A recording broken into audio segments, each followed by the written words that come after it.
Pois como dicíamos, atentos a este caso, porque José Ángel, un pai de Lugo, xa desesperado, leva o seu fillo David a un santeiro. E por que está desesperado? Porque o seu fillo David ten problemas mentais, estaba estando en tratamentos médicos e non melloraba.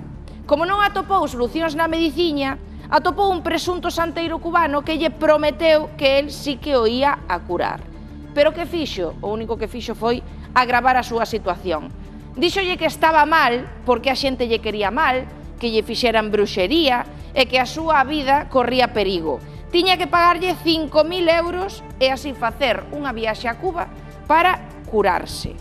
Claro que para buscar esos cartos, David, tamén desesperado, meteuse en negocios ilícitos. Agora, José Ángel, o seu pai, tivo que marchar co fillo a vivir a outro lado, fora de Lugo, para tentar arredarse e ter apartado o fillo do santeiro e ata pediu, atentos, unha orde de afastamento dele.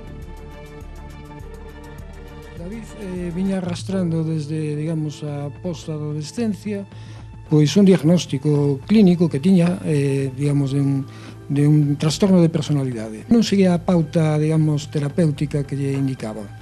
Entonces, eu vin que había como tres opcións. Unha era non facer nada, outra opción sería, pois, o paradigma que temos aquí, médicos, medicamentos, etc. E a terceira sería buscar unha alternativa. En ese momento, David acude, digamos, puntualmente a unhas consultas con un santeiro de orixe cubana que facía un ritual de, bueno, pois, santería cubana.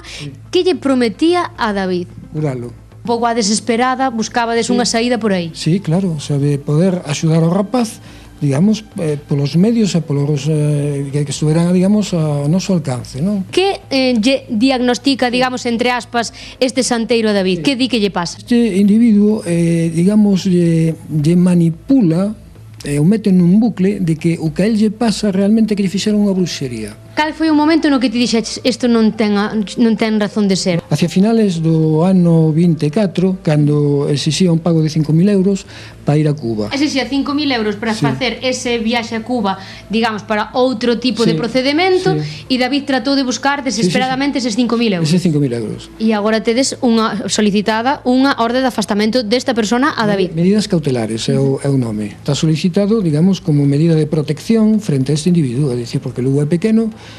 A ver, eu estou de vacacións. Claro, tú non queres que el se encontre en ningún momento con esta persona? Nos vamos a Lugo cada 3 semanas. Durante o tempo que estivestes, digamos, baixo esa santería desta persoa, cantos cartos, máis ou menos, puideches entregar, digámoslo así, porque non podemos falar dunha estafa, senón... Eso sempre me pregunto, o sea, eu non podría, porque non teño facturas, non teño recibos, non teño nada, pero quero dicir, estimando, facendo unha estimación, é o que lle dixen a mañá a persoa que falei, non sei, 12, 14, 15.000, non sei. A pasta me dá igual, de verdade, o sea, necesito diñeiro, eu son un traballador, necesito diñeiro para vivir como todo o mundo, eu non son un millonario, pero me dá exactamente igual. O que non me dá igual é o que pasou co meu fillo.